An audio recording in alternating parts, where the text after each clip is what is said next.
Well, hello, ladies and gentlemen. Welcome back to Grizzly Bear Sim's YouTube channel, and welcome back to Stevie's Fenton Forest Farm. Thank you all so very much for coming back. This is episode number 13, and we're going to get right into the action here for today's episode. Now, I do want to make one, well, first of all, let me just more or less set the stage of what we're going to do today. We're going to fertilize field number 7. Now, that's owned by Mr. Townsend. I think the farmer's name has changed from the time that we did the first fertilizing job to now. I don't recall his name being the last name of Townsend, but anyway, we're still going to do that. And if we bring up the map here, we'll see that that's field number 7 right here that we've been looking at the potential of buying this for $455,000. Now we have just under that $435,000 and some change in our bank account. That's from selling the silage that we have been producing in our bunkers here at the main farm, and I've been doing quite profitable with that, selling that over to the animal supplies dealer. And of course we do have our greenhouses that we put in, as well as our beehives, and those are getting along quite nicely as well. Of course, we are just really in the next day from having those, and we don't really recall how much we made off of the sale of any of that material in the overnight hours. But in any event, I do want to just point out and say that if you recall what I said in episode number 12, I talked about the future of this map. I talked about the future of this map as it relates to information that we had received from Stevie. And, wait 5 minutes, much like the weather maybe in Texas or in Colorado, wait 5 minutes and things change. And it was kind of interesting because I recorded episode number 12, which you watched on Monday, like the 25th of March, I believe it was.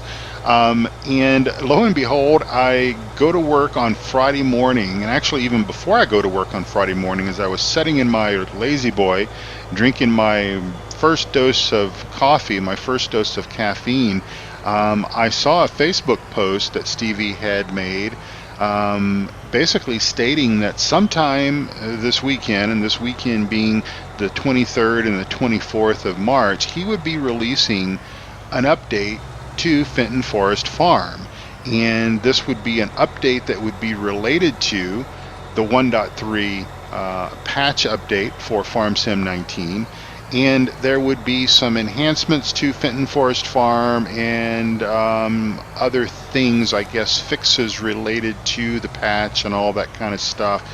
So as I'm kind of getting started here so that we can do this job here, let me just go. We don't need GPS for this necessarily, so let me bring that up and let me get rid of those lines, and let's just go ahead and get started spraying this. So hopefully we'll be able to see where we have been, and we'll just try to make the best of that. Hopefully the clouds will burn off and we'll get some direct sunlight over our head that may help us. But anyway, needless to say, as I said, wait 5 minutes and things change, and Stevie's going to release this version. Now, we had more or less, when I went to bed on Thursday, I had seen information earlier in the week that Stevie had more or less said it would be several months before there would be an update to Fenton Forest Farm, and I even mentioned the fact that he was contemplating releasing a 4X version of this map. Now, I do not know what the timeline of the 4X version of the map is. Obviously, that is not going to be anything that we're going to see in the very near future. That is most likely several months down the road.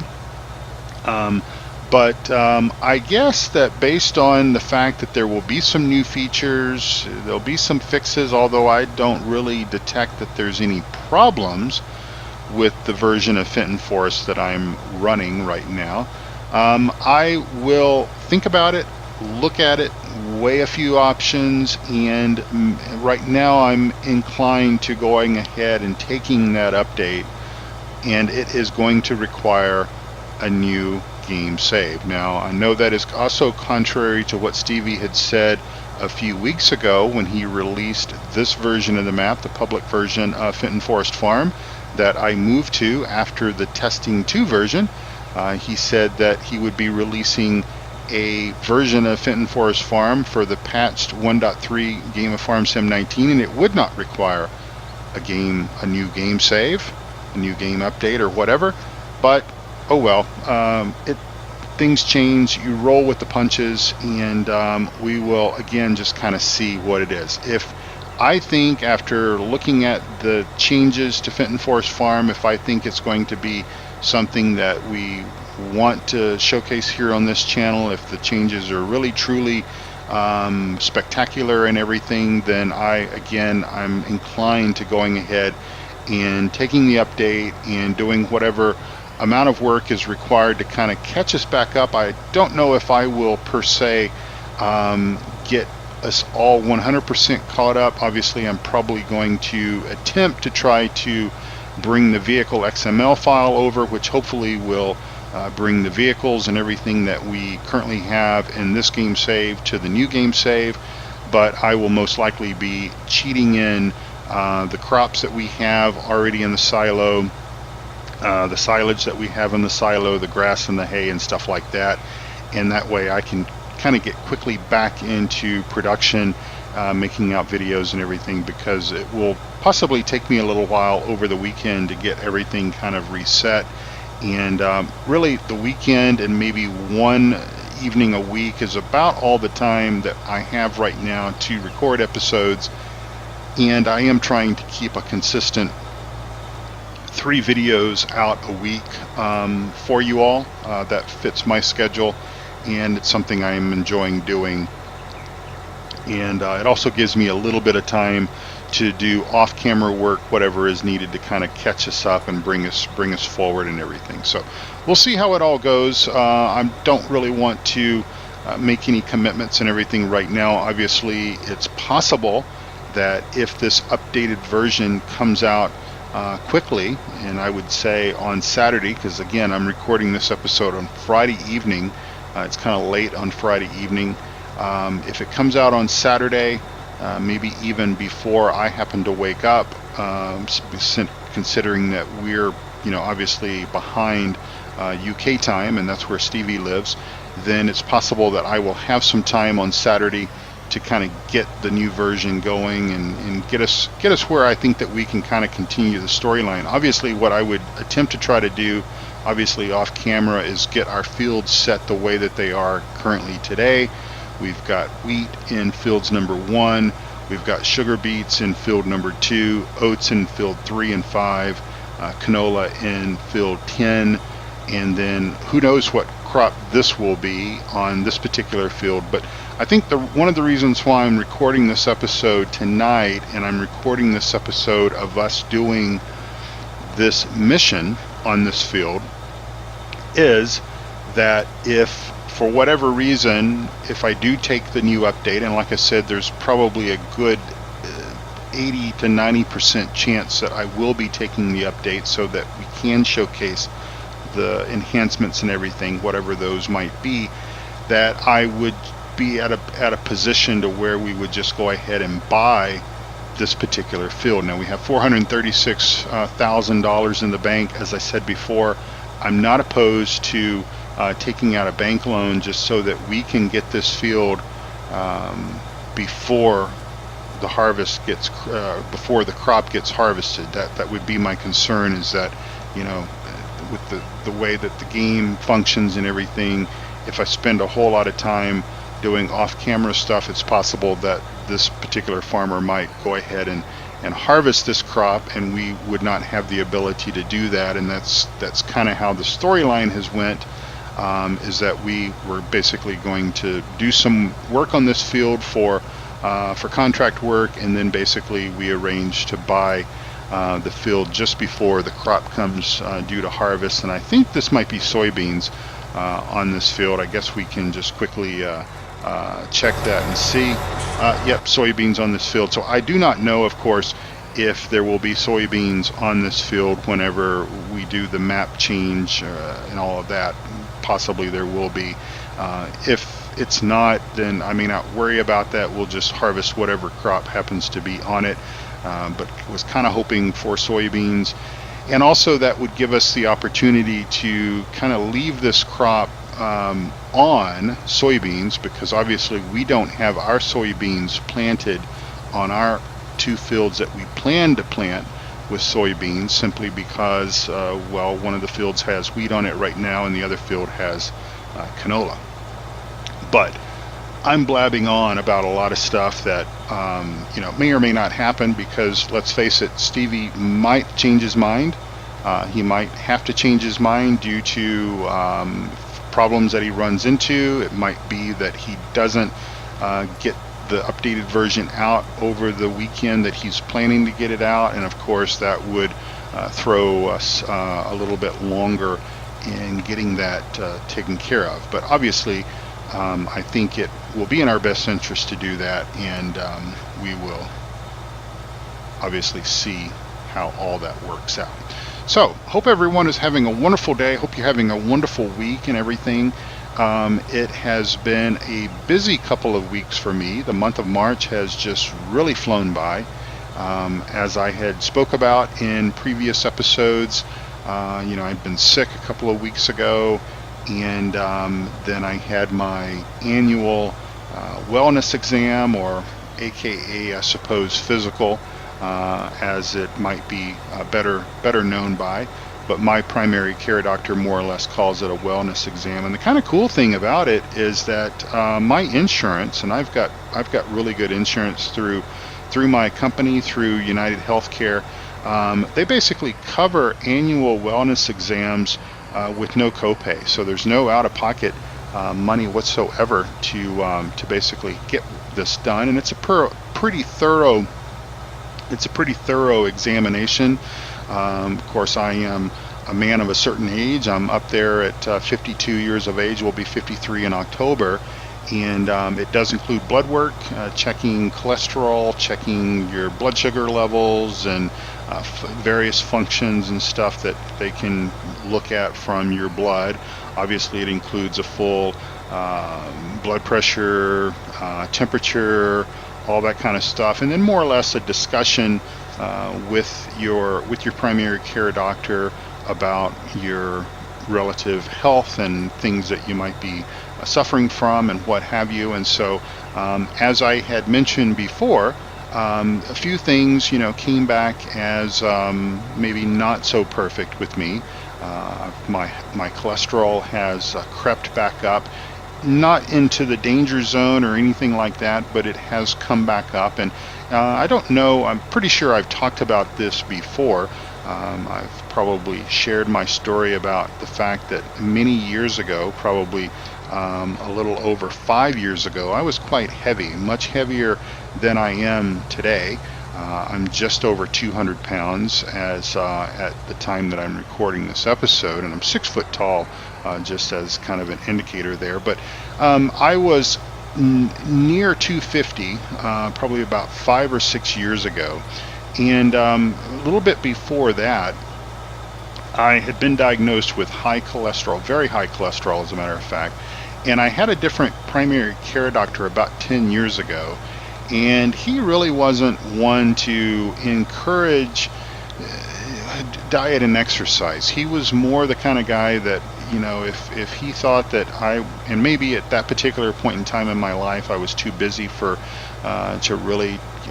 really not serious about diet and exercise and all that kind of stuff, so he just very easily prescribed me a prescription to a statin drug that I took for a number of years, probably 6 or 7 years, something like that. And after a period of time, I had changed primary care doctors at that point, but I was beginning to suffer some of the complications, I suppose, that long-term use of some of these statin drugs will have on the human body. And some of the symptoms or the complications was, aches and pains and stuff like that just was a little bit on the odd side of things, what someone of my age at that time, let's say about probably 45, 44, something like that, would be experiencing. And even some like foggy memory and stuff like that. And so I had done some research, and I had talked to some of my other friends and everything that from time to time had been also on statin drugs. And pretty much, we all came to the conclusion that, well, it's these statin drugs that's causing these problems. And I had even validated it with my new primary care doctor. And he's like, yeah, he says, there are some kind of known side effects and stuff from somewhat prolonged use of this. And I'm trying to find where we are in the field. It's a little hard to see when we don't have a good sunny day, but I think we're back on track here. And so long story short is that my new primary care doctor, very, very nice guy, is like, Jerry, he says, unless your high cholesterol is hereditary, and I didn't think that it was because neither of my parents suffer from it so much. He's like, I think you're a pretty good candidate to be able to control that through diet and exercise. And he says, I bet if you lose a bit of weight, maybe 40, 50 pounds, try to get down under 200 pounds, he says, I think that your cholesterol numbers will drop accordingly.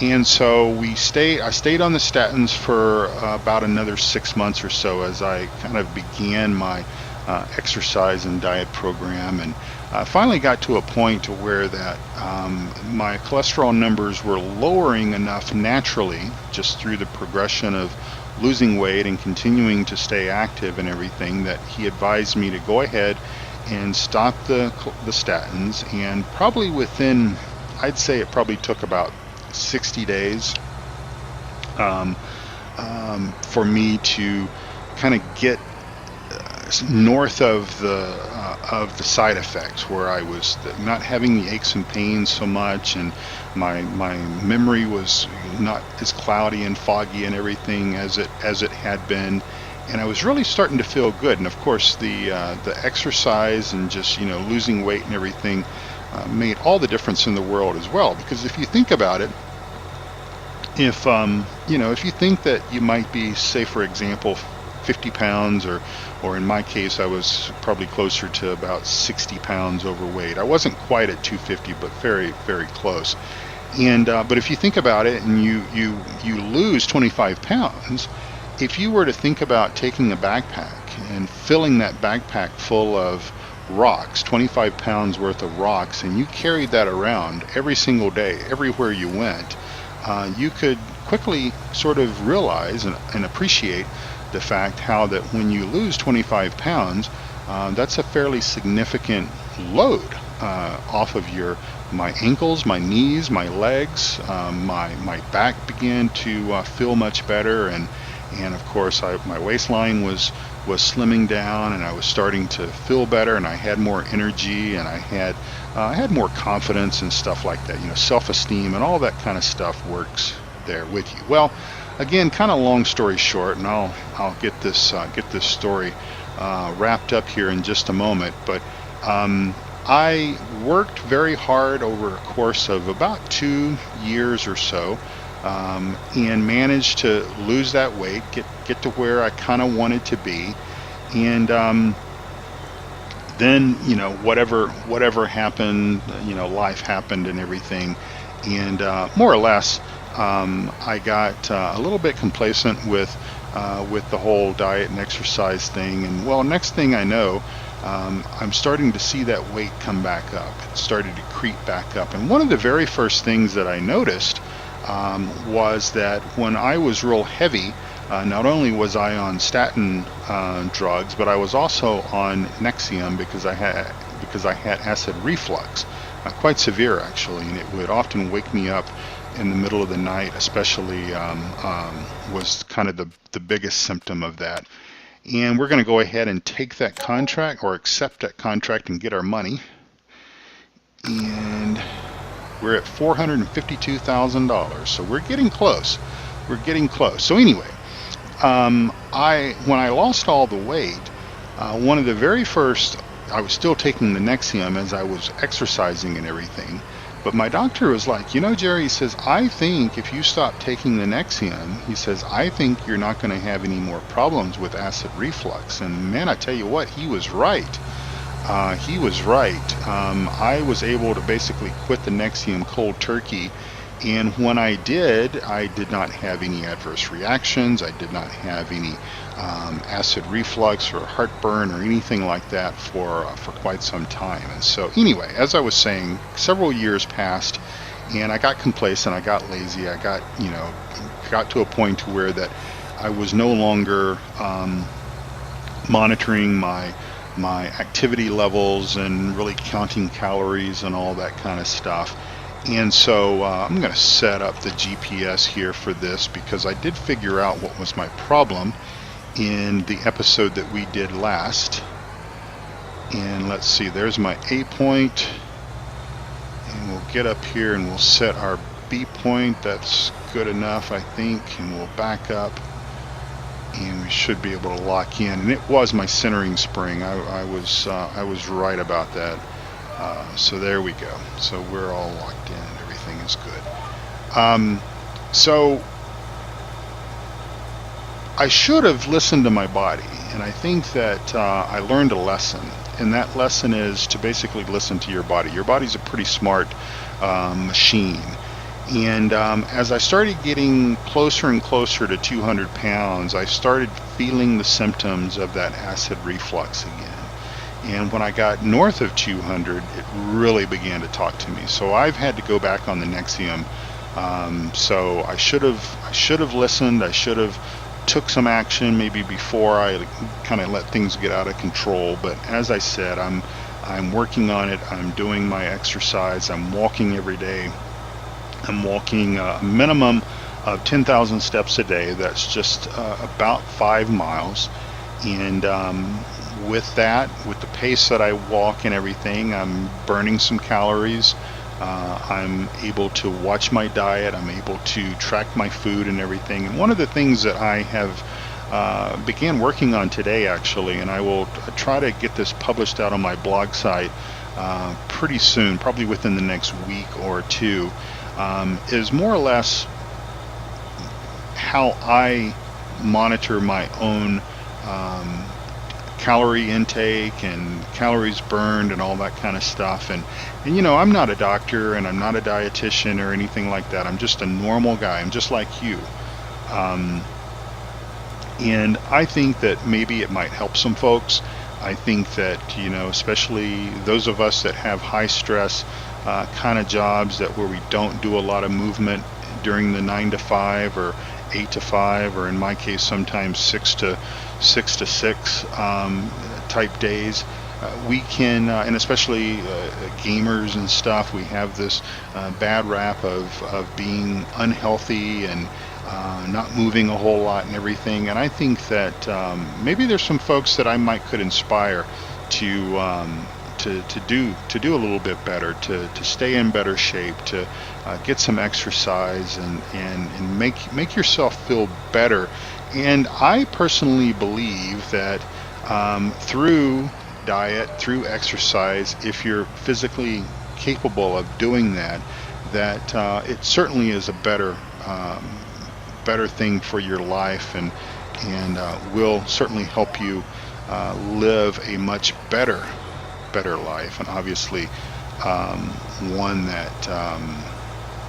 that will obviously help you live a little bit longer of a life. Because let's face it, high cholesterol, high blood pressure, those kind of things, those are not good issues to have. And of course, I will just say this, that I've already kind of put the framework together on this article, and I started this article off by basically saying, go see your doctor, go validate with your primary care physician, your family doctor, or whatever, that you're healthy enough for exercise, all that kind of stuff, because those things are important before you actually go out there and start doing something. But if you get a full checkup and everything, and you're told you're good to go, something as simple as just walking can make all the difference in the world. And that's all I've ever done to basically lose almost 50 pounds. And of course I let it come back up a little bit, but I'm gonna shed that, and I'm gonna feel better for it, and be healthier, and get that cholesterol down, get my blood pressure down. And I know I said a few episodes ago that I wasn't gonna basically turn into I don't want to turn into Dr. Jerry or anything here, Dr. Grizz. I just want to help folks if they certainly need it. And anyway, so that's where we are. And when we come back for episode number 14, we'll either be on the new version of the map, or we won't be, I suppose. I'll be sure to let you know about that, and I will take whatever time I need to be able to get things set up, get our greenhouses set back up, get our beehives set up, get the chicken coop set up, those kind of things. And we'll just go from there, and we'll see how things can progress. And probably we'll go ahead and buy that field as well, just so that we've got it, because we've almost got the money. We're only about $3,000 away from being able to buy it, but so we'll just kind of see how that goes, and plan accordingly. So anyway, before I let you go, I just want to say thank you all so much for watching. I do appreciate that. Please make sure that you head over to the Simulation Gaming Society. The Simulation Gaming Society Discord channel is the creation of myself, Eustace Pharmer, Duckzorly Gaming. We're the founders of that group, and we would actually absolutely love to have you come over there, sign up, and join in the fun, because we share a lot of information and we all learn from each other. And that is the fantastic thing about, I really think about this genre of game. And really, I'm sure it exists in some of the other first-person shooter type communities and everything like that as well, but I will really say that in the communities that I've been a part of, in association with flight sim and farm sim and truck sim and everything, there is just so much knowledge sharing and helpful type attitudes that you just can't help but make friends with these people. And obviously Eustace Pharmer and Duckzorly Gaming, we have all become very, very close friends over the years, and I've met so many other people like DC and Chris and just, I mean, so many people that I can't name you all, but I do care about each and every one of you, and I enjoy interacting with you, whether it's in the comments of the videos. And I will admit I've been a bit relaxed, and I haven't followed up with some of those, and I'll try to get better at that. But it's just kind of been a little bit hectic the last couple of weeks. But anyway, from Fenton Forest Farm, my name is Jerry Grizzly Bear Sims, and I'm going to go ahead and finish spraying off this field here. That will bring this field up to full fertilization. This is our wheat. It's looking quite healthy. Our plan is to basically harvest this wheat, then come around and plant soybeans on this field, and so we'll get that done. But thank you again for watching. I do appreciate it. Take very good care of yourself, also of each other. Get some exercise if you can, and we'll see you back here very, very soon. Bye bye for now.